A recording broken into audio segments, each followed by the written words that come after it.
Hey everybody, Barry here again. It's transmission time. It's been a few weeks since I touched a transmission, and I think it's time to start test fitting this thing. For anyone who's new, here's a 10-second overview. This is Desperado, my Escalade swapped Silverado.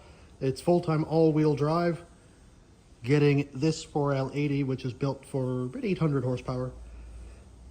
It's a 6-liter with a GT45 turbo, and I'm in the process of building and ready to install my new 4L80. My buddy Dwayne powder coated this transmission for me, so I'm going to leave that under the cover where it's nice and safe, and I'm going to install this junky old pile just to test fit everything. Plus, it's empty, so it's much lighter. This is the current state of the underside of Desperado. I just got my harness reworked and installed, so that's in the way really more than anything. But I'm ready for the transmission, so I'm just going to go and move these lines out of the way and basically just throw a couple of bolts in the bell housing so that I can have the transmission here. Then I'll bolt my transfer case on and we'll see how everything fits. That's what I'm interested in today. I have the 4L80E drive shaft right here for the front, and here's an Escalade drive shaft for the rear.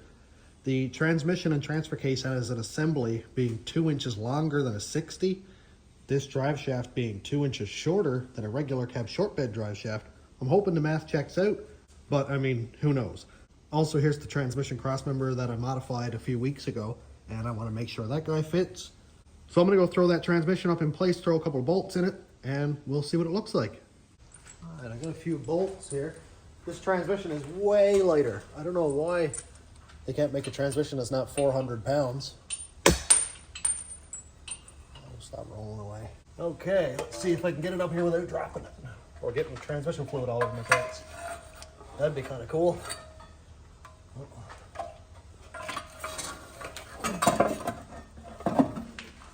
Jeez. So far, so good. And I'm right in the way.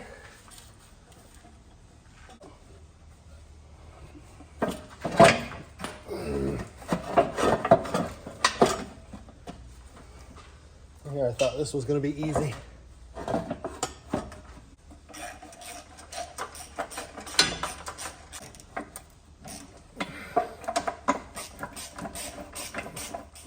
Took an embarrassing amount of time, but I have 3 bell housing bolts in this. So now I can just kind of lift it up with the jack and bolt the transfer case on. If you saw my last video, you'll know that I'm dumb and I dropped the transfer case right on the floor. So I'll just use that one as my test piece anyway now. Here's the actual transfer case I'm going to be using. I'm waiting to order a 32 spline input shaft so it'll bolt to the back of the 4L80. That's an NP149 full-time all-wheel drive transfer case. This one didn't break when I dropped it, but every time I brake boost it, it would slip a little bit, so I'm just not going to use that one anyway. I just drained some of the fluid out of the transfer case, just try to lighten it up a little bit. I mean, a liter of fluid is nothing compared to 60 pounds of cast and magnesium, but well, whatever. So I've got to put it up in place, and I thought, hey, I better film this because I dropped it last time, so maybe I'll do it again. That'll be fun for everybody. All right, Gary. Don't be dumb. Ow. Man, this thing is not light. My God. And I can't see what I'm doing either. Alright.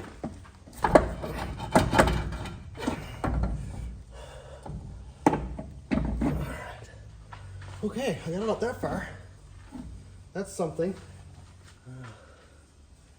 Got a couple nuts on there. Man, that thing is heavy. I said 60 pounds, but it's more like 250. I think that's what it is. Yep, I'm not weak. It's just really heavy. This is just for dimensions. I'm just going to screw a couple of bolts in, tighten them down with a ratchet. Yeah. But the transfer case itself is assembled so I can spline in the rear drive shaft and spline in the front drive shaft. And I've got a mount right here that I got to bolt onto the transfer case and see how it fits. I'm excited. Alrighty, this is actually going really well, oddly enough. I have the mount bolted into place. Now I'm going to try my crossmember. So we'll jack this up. Obviously the bolts that go into the frame here, and they should, because I had it all jigged up. That one's good. That one is good. Ooh. This looks like it might work. Oh yeah, look at that, man. Dude, the crossmember works like a charm. Look at that. It looks super cool. Yeah, it's a little clunky, but who cares, man? The mount sits right down in place. We've got lots of room to put a nut on.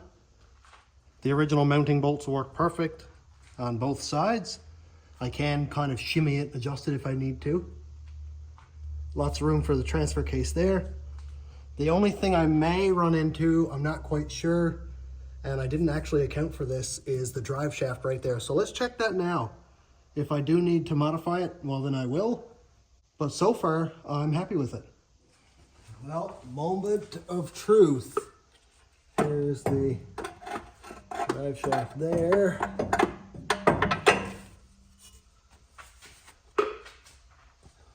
Let's get you the right way.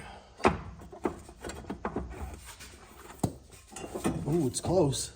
But, so it's really close there. You can see it's actually touching. But it does have to come ahead.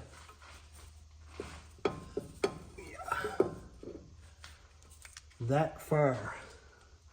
Maybe a little bit further. There we go. Oh, that's perfectly fine, dude. Look. Nothing. I had to pull it ahead so that it hooks up to the yoke. And I have a 1/4 inch or more. And actually it's back even further than it was. So let's pull it ahead more. There we go. Oh yeah, man. I can get my finger between that. That's absolutely perfect. And one cool thing, I could possibly build a loop off of this for that drive shaft too. So that's kind of cool, because I expect 3800 stall with a trans brake is going to make some steel wool out of either U-joints or differentials. And while we're here, let's check the rear drive shaft. So this is the Escalade drive shaft. It's 2 inches shorter than a regular cab short bed drive shaft. There's that one. And with it completely plunged into the transfer case, I have 2 inches. Look at that. Alrighty, that looks good. And out of the back of the transfer case, it's just past where the dust seat would be. But when the suspension is settled, it is going to push that drive shaft in just a little bit anyway. One good thing about this is I had one single regular cab short bed drive shaft. It's however long, it only comes in that truck, and I only have one. I've scrapped 3, possibly 4 Escalades, and I have the drive shafts out of all of them. So if I go and bust off a U-joint and destroy the drive shaft, I've got spares, because I've got like a whole scrapyard of GMT 800s. So that is awesome. One thing I don't know if it's a plus or a minus is this one seems to have this big weight on it, or like a vibration damper maybe. So that's kind of cool anyway. Who wants vibrations in their driveline? I just realized that I made a mistake, but I think I learned something from it. This is the front drive shaft from my Silverado, the half-ton.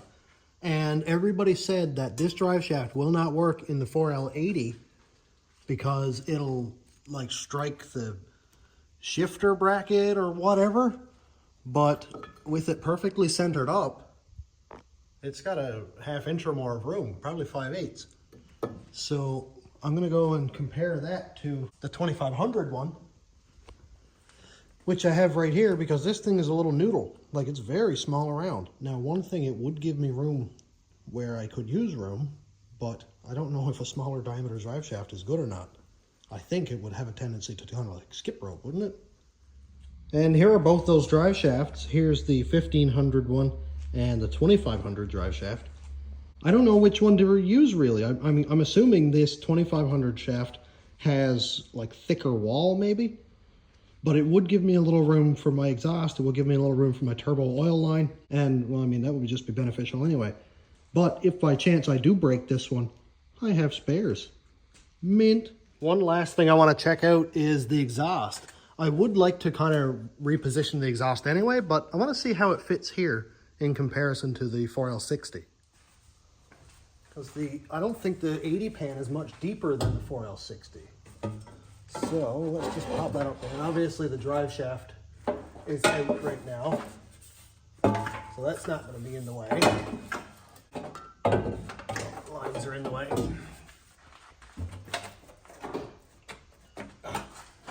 Okay. Oh yeah.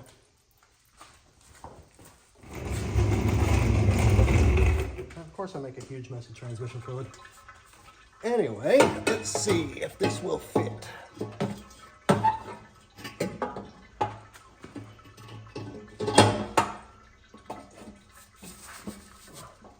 Wow. Dude, I don't even think I have to touch my exhaust at all. Huh. I don't know. I'm still in the way. No, it's sitting perfectly flat. And I've got a 1/2 inch under the pan, so maybe I might even just leave it. It's not touching the bell housing anywhere. Wow. Wow, I didn't expect that. Well, isn't that fun? Isn't that fun? This is like the easiest swap I've ever done. I think that's going to do it for today. I found out a whole bunch of stuff. I found out that everything is just going to pretty much click into place like GM Legos. Isn't that fun? I got a few parts left to order. I'm still waiting to order my converter. I need to order the 32 spline input shaft for the transfer case and some AN lines for the transmission lines, but that'll all come later. Really, I just want to get the new transmission in place and start working around it. But I'm all done for today, so thanks for checking out the channel. Thanks to my YouTube members, patrons, and subscribers. If you want to check out my Patreon, it's patreon.com/stationroadratrods. YouTube members link is down here. And thanks for watching. Have a great day, everybody.